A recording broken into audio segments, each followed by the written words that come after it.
So one of the really interesting things about cryptography is that quite often the algorithms are public. And they can be public because the maths is really hard and can't be broken.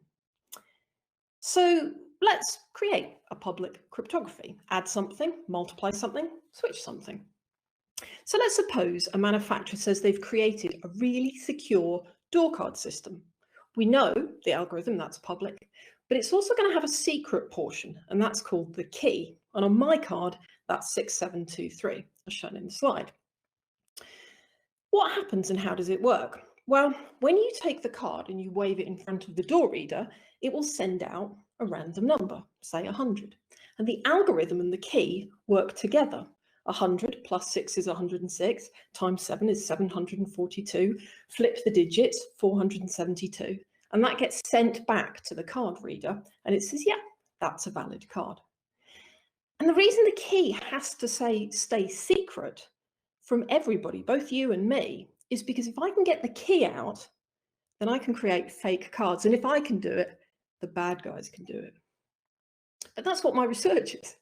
My research is finding ways to break these things. So how do I do it? Because I said that the maths was hard and couldn't be broken.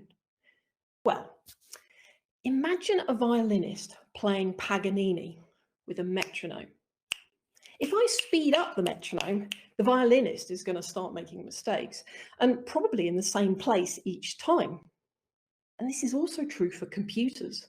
We can get them to make mistakes, and that's called fault injection, which is what I do.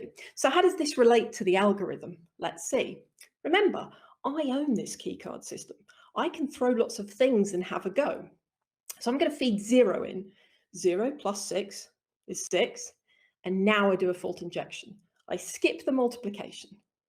Then I swap the digits. There are no digits. Put in 0, get out 6. So I've just got this key card to give up the first digit of its secret, and I shouldn't be able to do that.